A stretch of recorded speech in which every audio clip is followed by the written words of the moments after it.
The late-night rain hammered relentlessly against the floor-to-ceiling windows of Amelia Rivera's luxurious corner office on the 42nd floor.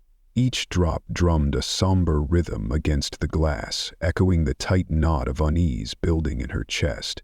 At 53, Amelia wasn't just a successful entrepreneur. She was a living legend. What had started decades ago as a humble roadside gas station had evolved into Rivera Gas Holdings, a sprawling energy empire with over 300 locations across 12 states. Every expansion, every acquisition, every strategic decision bore her indelible imprint. Yet tonight, it wasn't earnings reports or shareholder concerns that kept her awake. It was the presence of 3 worn, crumpled letters lying silently on her expensive mahogany desk, each one cutting into her heart like a blade, challenging everything she thought she knew about her company. The first letter, handwritten in shaky script on lined notebook paper, read, "Mrs. Rivera, I work at Station 247 off Highway 47. Things here aren't what you think. The manager steals from the till and treats us like trash. Please help us." The second letter, typed and far more detailed, was chilling in its clarity. "Station 247 is a nightmare. Female employees get harassed daily. Safety rules are ignored. The regional manager covers everything up. Anyone who speaks out is threatened with termination." The third letter, which had arrived just the day before, was the most devastating of all. "They're stealing wages from single mothers, forcing unpaid voter time. One girl collapsed from exhaustion and was made to keep working. This place is destroying lives." Amelia held each letter in trembling hands. Hands that had once calmly negotiated million-dollar deals without a flicker of hesitation. But tonight, each word felt like an accusation carved into her legacy. Station 247. She remembered approving its construction 5 years ago, a flagship project meant to uplift the struggling community of Millbrook. It was supposed to be a beacon of progress, but now it had become a nest of corruption and cruelty. Her first instinct had been to call Marcus Webb, her longtime head of operations. He had been with her nearly a decade, but the letters hinted at a cover-up that extended to regional leadership, and Marcus had full oversight of the region. What if he was involved? What if announcing an investigation only gave them time to hide evidence? No. This required something different. She had to see it for herself, not as the CEO of a multi-million-dollar company, but as a stranger, a customer, an invisible presence. Amelia stepped into her private bathroom. The mirror reflected a woman polished to perfection, silver hair sleekly styled, navy beautiful suit tailored impeccably, diamond earrings catching the light like symbols of power. But this wasn't who she needed to be tonight. 20 minutes later, the reflection had changed completely. Her hair was pulled back into a messy ponytail. She wore faded jeans and a threadbare sweater from her emergency bag, clothes she usually reserved for site visits. Old sneakers and artfully applied makeup that gave her dark circles and a weathered complexion completed the transformation. There was no trace of a wealthy CEO now, only a woman who looked like she might be counting loose change to buy gas. The 3-hour drive to Millbrook wound through twisting country roads, each turn a reflection of the turmoil twisting in her gut.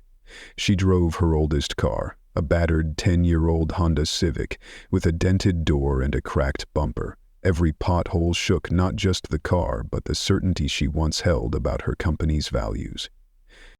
At exactly 9:30 p.m., Amelia pulled into the parking lot of Station 2047. Harsh, fluorescent lights illuminated 12 sleek pumps. From the outside, the convenience store looked clean, modern, and perfectly ordinary. But Amelia knew better. The most dangerous cracks were the ones hidden beneath shiny surfaces. Tonight she would begin peeling them back, one layer at a time. She sat in the car for a moment, fingers resting on the cold steering wheel, eyes staring through the rain-smeared windshield. The storm outside mirrored the one within, and then, through the blur, she saw it. At pump 6, a young woman struggled with her gas cap. Rain soaked her thin jacket as her trembling hands fumbled. Inside the store, 2 young male employees laughed, pointing at her through the window. They didn't move an inch to help. At pump 3, an elderly man with a walker wrestled with the gas nozzle, clearly having difficulty. A man who appeared to be a manager stood nearby in a button-up shirt, glued to his phone, completely indifferent. Amelia's jaw tightened. This wasn't the company she had built. Customer care was supposed to be sacred. It was supposed to be their North Star. And now, right here, at her so-called model station, those values were being trampled like they never mattered. She took a deep breath, opened the door, and stepped into the downpour. The plan was simple: pose as a struggling traveler, test how the staff treated someone in need. She had intentionally left her credit cards behind, bringing only a few damp, crumpled bills. At pump 9, she spotted an opportunity. The display screen was cracked, several buttons malfunctioning, a safety hazard that should have been fixed long ago. The pump demanded prepayment. It was the perfect excuse. Her soaked sneakers squeaked against the pavement as she made her way toward the store. Through the glass doors, she saw 3 employees, 2 young men at the counter, laughing like they were hosting a frat party, and an older woman quietly stocking shelves. The electronic chime rang as she opened the door. Not one of them looked up. She approached the counter and placed the damp bills on the surface. "Excuse me, I need to prepay for pump 9. The machine's not working." One of the men, his name tag read Derek, barely glanced at her, his face twisted with irritation. "Pump 9's been busted for a while. Should have picked another." "I didn't know," Amelia said softly, maintaining her disguise. "Could you help me move my car?" "We don't do that. Figure it out yourself." Derek turned away, resuming his joke with his co-worker, like she didn't exist. Amelia stood still, letting the rejection wash over her. Not as a CEO, but as someone experiencing firsthand the rot festering in her organization. And deep in her gut she knew this was only the beginning. Amelia fought to keep her temper in check, maintaining a calm, gentle tone. "Please, I just need $10 worth of gas.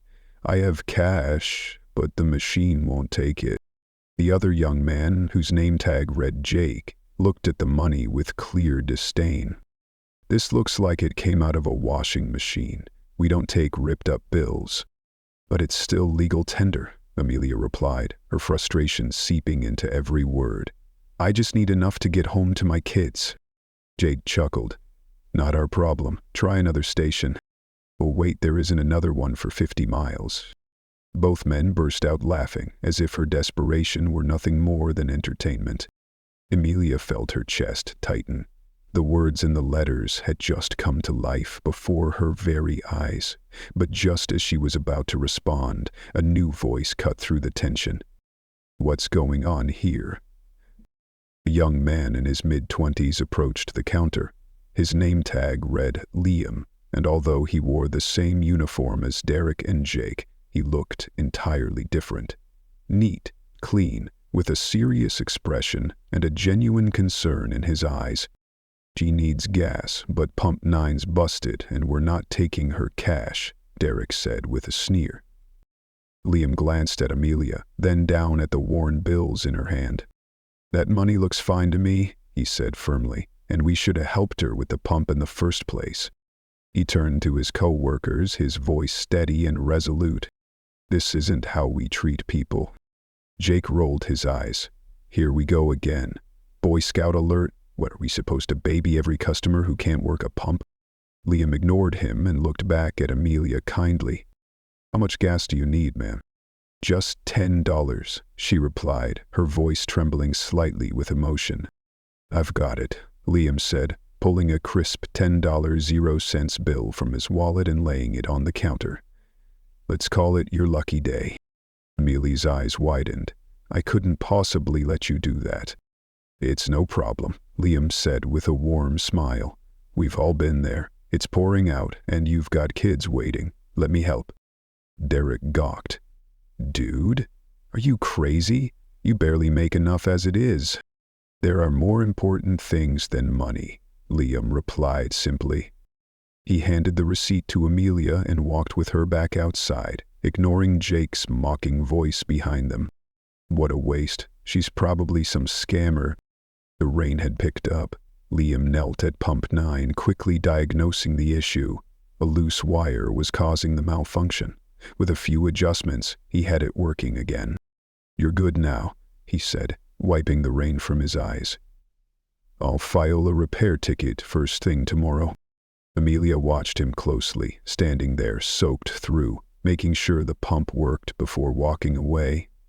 In that moment, she saw something rare, something that many men in polished suits and corner offices could never fake. Genuine kindness. Thank you so much, she whispered as the pump clicked off. You didn't have to do that. Liam gave a sheepish smile. My mom always said, if you can help someone, you should. That's what real business is about, right?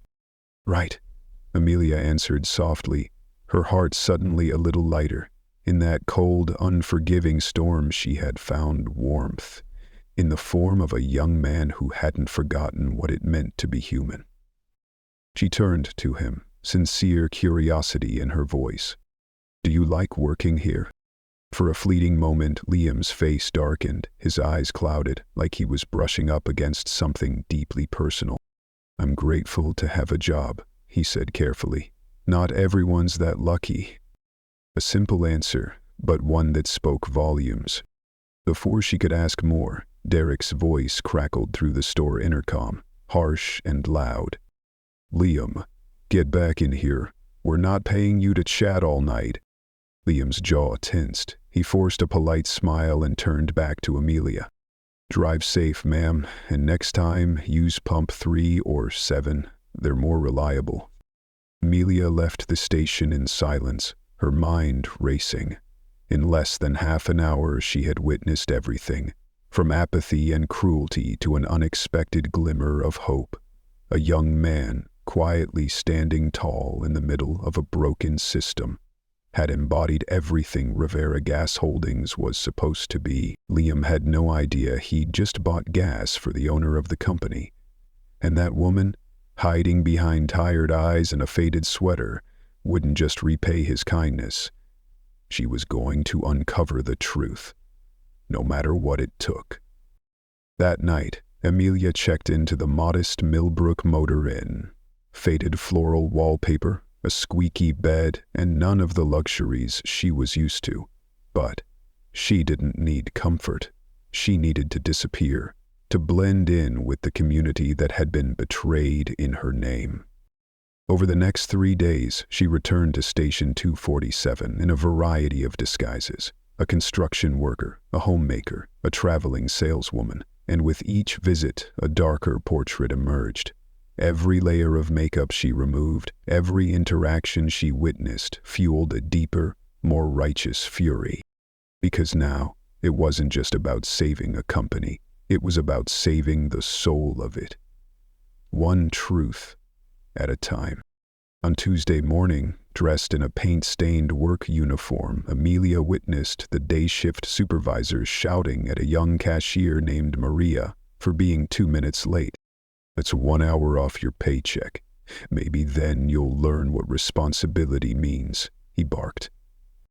Maria lowered her head, her eyes shimmering with tears. Moments later, Amelia overheard through the back room door. The girl had been late because she had to walk her little brother to school. Their mother was working double shifts to support the entire family. That afternoon, Amelia saw a delivery driver spill fuel on the ground at pump 4. It should have triggered a safety protocol, but Jake lazily tossed a few napkins onto the spreading gasoline. Watch your step, he muttered, completely ignoring the spill kit just a few feet away. By Wednesday, disguised as a business rep, Amelia uncovered something worse. The night shift was secretly adding bogus environmental protection and maintenance fees to customer receipts. These charges weren't part of any official company policy. When customers questioned them, they were told it was a state-mandated tax. An elderly couple unknowingly paid an extra $12, completely unaware they were being scammed. And yet, through all the filth and rot, one thing remained unchanged. Liam. Tuesday night, Amelia watched Liam help an elderly man named Frank fill his gas tank. The man's hands trembled from arthritis, but the other employees barely glanced in his direction. Only Liam walked over with quiet respect. "Let me help you with that, Mr. Frank. How's your wife doing?" The old man beamed. "He's getting better, thank you. You're the only one here who treats us old folks like people." Liam even cleaned Frank's windshield and declined a $5 tip. "I just want you driving safe. Say hi to your wife for me." On Wednesday night, Amelia sat across from the station in her car, binoculars in hand. A young mother named Sarah pulled up to pump 6, her 2 little children screaming in the back seat. She frantically searched her wallet, clearly short on cash. Liam approached quietly. "Everything okay, ma'am?" Sarah's voice cracked. "I thought I had enough, but I'm $3 short. The kids haven't eaten since this morning. I just need enough to get to my mom's place. She watches them while I work the night shift." Without hesitation, Liam pulled out his wallet and handed her a $20. "Don't worry about it. Use this to get something for the kids. Fill up your tank. You shouldn't have to stress about gas when you're working this hard." Sarah burst into tears, not out of shame, but from pure emotion. "How can I ever repay you?" "Just help someone else when you get the chance," Liam said, "and drive safe." From the shadows of her car, Amelia quietly wept. A young man living on minimum wage showed more humanity than the entire boardroom ever had. On Thursday, Amelia spoke to Liam again, still dressed as the tired, road-weary traveler. "You seem different from everyone else here," she remarked. Liam paused, then answered gently, "I just try to treat people the way I'd want to be treated. My grandma always said the real test of character is how you act when no one's watching." "Do you live nearby?" "A little apartment above the hardware store," he said, hesitating. "It's not much, but it's home. I'm saving up to go back to school for management. I want to open my own shop someday." "If you had your own business," Amelia asked, "what would you do differently?" Liam smiled, eyes lighting up. "I'd pay people fairly, treat them right. When your employees are happy, your customers are happy. I think it's that simple." Amelia leapt with a mind full of thoughts. The young man had a natural gift for leadership that couldn't be taught. But like someone bracing through a storm, Liam was standing tall in the middle of a whirlwind of corporate rot. By Friday morning, Amelia returned to the gas station as a supposed IT technician, polo shirt with a fake company logo, clipboard in hand. She announced that she was conducting a scheduled systems check from corporate headquarters. Nervous about being blamed for anything, the morning manager immediately let her into the back office. What she found there chilled her to the bone. The office walls were covered with charts and diagrams, but none related to customer service or employee safety. Instead, they detailed revenue enhancement initiatives, a glossy term for systemic fraud. There were graphs showing profits from fake fees, templates for wage deductions, and worst of all, a ranking system of employees based on how compliant with fraud they were. At the bottom of the chart, one name was highlighted in red. Liam refused to upsell. Too generous with service, does not follow new directives, final warning issued. Amelia captured everything on her hidden camera. But before she could leave, footsteps echoed outside. She ducked behind the file cabinet just as 2 men entered. The familiar Derek, and someone she didn't recognize. The real storm was just beginning, and Amelia knew the game had officially begun. "Brent's coming by this afternoon," the unknown man said, his voice carrying through the crack of the office door where Amelia hid, barely breathing. He wants to review the monthly reports before the audit next week. Derek gave a nervous chuckle. Think he'll be happy with the numbers? He better be. I've been padding those repair invoices just like he told me to, and we've been hitting our sales targets. His voice dropped to a whisper. But he's still pissed about that Henderson complaint. Henderson? What complaint? Derek asked, his tone suddenly sharp. Some customer called the corporate hotline. Said we were charging fake fees. Brent said he handled it, but now he's paranoid about more complaints getting through. Amelia's chest tightened. A customer had tried to sound the alarm, and Brent, the regional manager, had swept it under the rug. "And what about our little Boy Scout?" Derek asked, his tone laced with implication. Amelia's heart clenched. They were talking about Liam. "Brent wants him gone before Monday," the other man replied. "Says he doesn't fit the team culture, makes the rest of the staff look bad for daring to do the right thing." "But how can they fire him? He hasn't broken any rules." Brent's already figured it out. They'll write him up for excessive customer interaction and wasting company time. According to him, if an employee spends more than 2 minutes on a customer, it's a loss to the bottom line. Amelia's grip tightened around her phone as she recorded every word. "That's ridiculous," Derek muttered, though there was no trace of anger in his voice. "Liam's the only reason half our regulars even come back. Not our problem. Bryn says the company wants profits, not do-gooders. People who think too much just cause trouble." As the two men exited the office, Amelia stayed hidden in the shadows, her mind reeling. Brent wasn't just aware of the corruption. He orchestrated it. He was the mastermind of a toxic machine, eliminating anyone who dared act with integrity. And Liam, that good-hearted kid, was next on his hit list. That morning, Amelia quietly resumed her evidence gathering. In the storage room, she found boxes of fake repair invoices for emergency fixes that never happened. In the break room, a notice posted on the wall, signed by Brent Coulson himself, threatened termination for any employee who failed to meet quotas for add-on charges. But the most damning evidence came from a phone call Amelia overheard between the morning shift manager and Brent. "Yes, sir. Liam doesn't know yet. I'll let him go Monday morning. The reasons already written: excessive customer care, underperformance, wasting time." Amelia's blood ran cold. They weren't just planning to fire Liam. They were planning to blackball him, to stain his record so he couldn't get hired anywhere else. That afternoon, Brent Coulson arrived. He stepped out of a gleaming silver BMW worth more than 2 years' wages for the average employee. His designer suit, smug expression, and arrogant stride declared one thing: he believed he owned the world.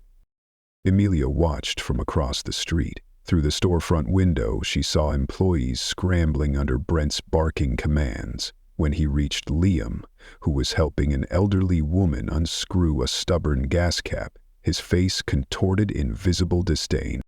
The confrontation was brief but intense. Brent pointed and shouted. Liam stood tall, his jaw clenched, eyes unflinching. 2 hours later, Amelia found Liam sitting behind the building, head buried in his hands. For the first time, she saw him shaken, his spirit momentarily broken. She had seen enough. Brent Coulson wasn't just unethical, he was a saboteur, destroying good people to cover up his own crimes. But what he didn't know was that everything was about to unravel. That Saturday night, Amelia returned. This was the final test, and her chance to witness Liam's true character, when he thought no one was watching. She parked the old Honda near Pump 2, hood propped open, hazard lights blinking. Beneath the engine, a puddle of pale green liquid, crafted to look like leaking coolant. As expected, Liam spotted the issue immediately. He approached with a rag in hand. "What's going on with your car, ma'am? I think it's overheating. I don't really know much about cars. I'm supposed to pick up my daughter in 20 minutes, but I'm scared it's not safe to drive." Liam crouched, examined the leak, then stood. "Looks like a coolant leak. Nothing too dangerous, but you shouldn't drive it just yet. I'll call Mike. His shop's open late, but it'll take about an hour." Amelia's eyes welled up, her voice cracking as she let genuine emotion surface for the first time. "My daughter's shift ends at 9. There's no one else to pick her up. I can't afford a cab. No one's willing to help." Liam didn't ask for more details. He just asked, "Where does she work?" "A diner on Maple Street, about a 15-minute drive from here." He glanced at his watch, then toward the convenience store, where Derek was lounging behind the counter, completely indifferent. "My shift ends at 9:30. I'll see if I can swap out the last half hour. I'll take you to your daughter and make sure you both get home safely." "You can't do that," Amelia whispered, though her chest tightened with emotion. "You didn't ask. I offered." Liam smiled. "No one should be left behind just because they're short on cash." When Liam stepped inside, Amelia observed from a distance. At first, Derek refused outright, tossing in a few sarcastic remarks, but eventually relented, grudgingly, with an eye roll. Then came the true test. Brent's silver BMW glided into the lot. Amelia moved quietly toward the front, hiding behind a stone pillar, recording device ready. Brent stepped out, furious. "What the hell is going on here?" Liam turned, shoulders squared. "Good evening, Mr. Coulson. This customer's vehicle." "Customer's what? You're wasting time on nonsense again. Your job is to sell gas, not play hero." His voice thundered across the station, drawing everyone's attention. "Customer service is part of our job," Liam responded calmly. "Customer service, it means taking their money fast and moving them along, not being a chauffeur or a mechanic." Amelia watched as Liam realized he was being watched, but instead of backing down, he clenched his jaw, eyes unwavering. "Sir, I believe good business is about taking care of people." Brent scoffed. "Good business is about profit, about compliance, about not acting on emotion." He stepped in closer, his voice dropping to a threatening whisper. "You'd do well to remember. Your job depends on following orders, not your personal sense of ethics."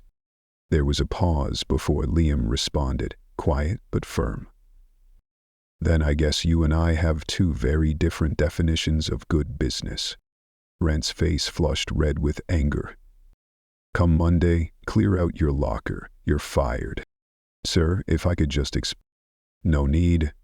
You're unproductive, impulsive, and you clearly don't understand what this company expects." From behind the gate, Amelia stood still, her eyes blazing, not with rage, but with resolve. The game was over, and the so-called underdog was about to rewrite the rules. Brent jerked his chin toward the old Civic with a sneer.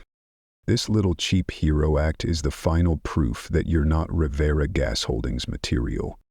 Liam stood in silence, glanced at the car, then nodded slowly. "I understand, sir, but my shift isn't over yet and this lady still needs help." Brent's gaze turned icy, his voice dropped, low and threatening. "You're terminated immediately. Leave the property now, or I'll have you arrested for trespassing." Liam calmly unbuttoned his uniform shirt, revealing a plain white t-shirt underneath. His voice was steady, his tone resolute. "Then I'll help her as a private citizen, because kindness isn't a company policy, it's who I am." Brent was momentarily speechless, clearly not expecting defiance from the soft-spoken young man. "You'll regret this attitude," he growled. "I'll make sure no gas station in 3 counties will hire you." Liam met his stare, unwavering. "If I have to leave, at least I'll leave with my head held high, knowing I tried to do the right thing." Brent turned and stormed off toward his BMW. Amelia, now out of hiding, stood frozen. Her heart pounded, stirred by both fury and a silent, overwhelming admiration. She had just witnessed one of her most valuable employees be humiliated and fired. simply for standing by his conscience. But she had also seen something extraordinary, a young man who chose ethics over advantage, compassion over compliance. Liam turned back, a tired but genuine smile on his face. "Looks like I've got more time to help you now. Shall we go pick up your daughter?" That Monday morning, the crisp autumn air usually filled Amelia with a sense of renewal, but today, it carried the weight of overdue justice. At exactly 9:00 a.m., 3 black SUVs pulled into the lot of gas station 247. Their dark windows reflected the morning light like ominous mirrors. The doors opened and Amelia Rivera emerged. Gone was the weary woman with messy hair and worn sweaters. Today she returned in her true form, the powerful CEO in a tailored charcoal suit, silver hair neatly styled, walking with the authority of a verdict. Behind her followed Marcus Webb of 2 corporate compliance attorneys and a security specialist whose job was to ensure no evidence mysteriously disappeared. The morning shift froze in place as the team approached. Derek, scrolling on his phone behind the register, looked up, like someone realizing too late their lottery ticket was a fake.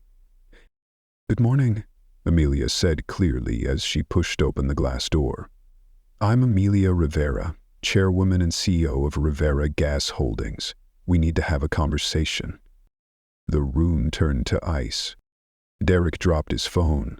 Maria, the cashier who had once been scolded for being 2 minutes late, stared in shock. Tom, the morning manager who had repeatedly added fraudulent fees to customer bills, went pale as if winter had arrived in June. "No one told us you were coming," Tom stammered. "I prefer the element of surprise," Amelia replied smoothly. "It gives me a more honest look at how my business is truly being run." She nodded toward Marcus, who opened his laptop and activated a portable recording device. "Over the past week, I've conducted a covert investigation into this location. What I've found has been both heartbreaking and deeply alarming."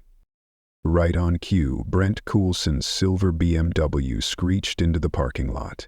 He entered the building with his usual smugness, but the moment he saw the assembled corporate team, his confidence faltered. "Mrs. Rivera?" Brent forced a smile and extended his hand. "What an unexpected pleasure. I'm Brent Coulson, regional manager. Had I known you were visiting, I would have prepared a full report on our outstanding metrics." Amelia didn't shake his hand. "Outstanding metrics, huh? Let's review some numbers then." She nodded again, and Marcus pressed play. Brent's own voice filled the store. "Good business is profit margins and performance indicators. It's employees who follow rules, not heroes." Brent's expression turned to stone. Brent turned pale the moment he recognized the recording from Saturday night. "Customer service is about taking the money and getting them out as fast as possible." Where did you get that?" Brent stammered. "From my own investigation," Amelia said, her voice cold as steel. "Along with evidence of fraud, wage theft, safety violations, and the termination of honest employees." Marcus swiveled the laptop to face the group, displaying documents. Exhibit A, fabricated environmental and maintenance fees. Exhibit B, inflated repair invoices. Exhibit C, manipulated schedules to avoid paying overtime. Exhibit D, internal emails detailing the termination of Liam Martinez for excessive customer care. Silence fell. Even Derek lowered his head. Maria clenched her hands tightly, holding back tears. Liam was fired because he didn't meet the job requirements, Brent tried to salvage, his voice weak. Instead of debating, Amelia played the final recording. Brent's voice hissed through the speakers. "You'll regret this. I'll make sure every gas station in 3 counties blacklists you." Then came Liam's quiet but unwavering reply. "Then at least I'll leave with my head held high because I tried to do the right thing." Amelia turned to Brent, her voice sharp and decisive. "You're terminated, immediately. Security will escort you off the premises. Your access is revoked. Any attempt to contact current or former employees will be treated as witness intimidation. Brent erupted. You can't do this. I increased profits by 30%. I made this company rich. No, Amelia replied. You stole. From customers, from employees, from shareholders. The only question now is whether the district attorney cares about your metrics. Security moved in to remove Brent as he protested furiously. Amelia turned back to the staff, now frozen in fear, unsure whether they were next. For those of you who were coerced or threatened into participating in this system, I'm giving you the chance to make it right, but for those who knowingly enabled it. She didn't need to finish. The silence answered for her. A small voice broke through. Portability. What about Leah, ma'am? It was Maria. For the first time that morning, Amelia smiled. Liam Martinez is the reason I'm standing here today. He represents everything this company was supposed to stand for. She paused, her eyes sweeping across the staff. And in placing him in charge of rebuilding not just this station, but this entire region. Tom, who had once screamed at Maria, raised a trembling hand. Sorry, are we being fired? Depends, Amelia replied. Depends on whether you choose to be part of the solution or stay part of the problem. 3 weeks later, Leah Martinez stood in the same spot where he had once been fired. But everything had changed. He was no longer the employee dismissed for being too kind. He was now a man with a mission, to rebuild trust, justice, and dignity, one honest step at a time. Station 247 was no longer a place of coldness and fear. The broken pump screens had been replaced, and the once cracked concrete had been repaved, but the real change wasn't in the structure. It was in the people. The employees no longer avoided customers. They welcomed them, listened to them, helped them, willingly and sincerely. A quiet peace had spread across the station, like the calm after a long, brutal storm. Wearing a crisp new uniform, with Operations Supervisor embroidered beneath his name, Liam stepped through the familiar glass doors. He still wasn't entirely used to the title. Sometimes it all felt like a dream. Just a few weeks earlier, he had been sitting in his small apartment above the hardware store, scrolling through half-finished job applications, trying to find a way to explain being fired for excessive kindness. Then the phone had rung, a voice like a jolt of electricity. Liam, this is Amelia Rivera, CEO of Rivera Gas Holdings. I believe we've met before, under different circumstances. He remembered stumbling over his words, thinking she had the wrong number, but then she mentioned moments he could never forget. Buying gas for a stranger in the rain, helping an elderly man with trembling hands, giving a struggling single mother $20 so she could feed her children. You were that woman? Liam gasped. And also the IT technician, the construction worker, the traveling salesperson. I've been watching Liam, and I saw something extraordinary. Now, walking across the floor of the once corrupt gas station, Liam carried a different kind of weight, the responsibility of leadership, the promise of change. It had all started with the smallest acts of kindness, and now it was becoming a quiet revolution. The newly implemented anonymous reporting system gave employees a voice, one that could no longer be silenced. Injustice would no longer hide in the shadows. And more importantly, Liam wasn't just following policy, he was reshaping the culture of an entire region. Mr. Martinez, a familiar voice called out. It was Maria, the young cashier once scolded for being 2 minutes late, now the assistant manager, her eyes glowing with pride. The new employee training materials just arrived. Should I bring them to the break room? Just call me Liam, he smiled. We're a team. Liam had developed the new training program under Amelia's guidance. Gone were the dry lectures about profit margins. In their place were lessons on customer care, safety protocols, and most importantly, treating one another with respect. To Liam, doing the right thing wasn't admirable. It was non-negotiable. At 2 p.m., a familiar silver Civic pulled up to pump number 7. Liam recognized it instantly. Though today Amelia Rivera looked every bit the accomplished businesswoman, confident, polished, and composed, he still remembered her with messy hair and anxious eyes in the rain.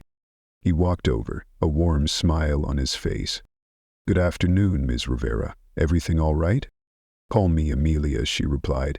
"And yes, I see the difference already. The staff are genuinely smiling. Customers are being cared for. The atmosphere here feels completely transformed." She paused, locking eyes with him. "How are you feeling? Adjusting to the new role?" "It's tough, but worth it," Liam said honestly. "Leading others isn't the same as working beside them, but being able to fix what's broken instead of just watching, that's powerful. Overseeing a whole region is a huge responsibility, but knowing I'm trusted makes all the difference." He recalled the moment he was first offered the role of regional supervisor for 15 stations. He was terrified. But Amelia told him integrity and compassion were more valuable than experience. Skills could be taught. Character was the foundation. "Yesterday, I approved a raise for Tom. He's been working hard to make things right. And we've launched a profit-sharing program. When employees know they share in the success, they're all in." Amelia nodded, clearly pleased. "And the customers? Have they noticed anything?" "Frank comes by twice a week just to chat," Liam chuckled. "Sarah brings her kids to play in the little corner by the snack aisle. They love it. Customer satisfaction has gone up 40% since the reforms." "And revenue?" Liam beamed. "Honest business still pays. Revenue's up 22%. Employee turnover is almost zero. We haven't had a single complaint in 2 weeks." Amelia finished pumping her gas and handed Liam the receipt. A small gesture, but deeply symbolic. The man who once fumbled with a few damp dollar bills was now entrusted with overseeing an entire financial region. "Liam," she said warmly, "you once paid for a stranger's gas because it felt like the right thing to do. You didn't know who I was. You didn't know where it would lead. That tells me everything I need to know about you." "I just try to treat others the way I'd want to be treated," Liam replied, echoing his grandmother's words.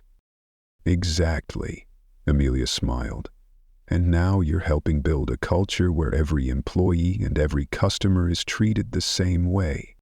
She climbed into her car and waved. "Today the gas is on me." Liam stood silently, watching the Civic drive off. Then he turned back to the station. Once a symbol of corporate rot, now it was becoming something far greater. A place where kindness was rewarded, integrity was the core value, and doing the right thing wasn't just an option. It was the foundation for everything to come. The anonymous letters that had once started it all were no longer necessary, because real change was only just beginning. One act of kindness at a time. And if you haven't already, subscribe to Moments of Quiet Truth, where we believe that the human spirit is never truly defeated, only waiting to rise.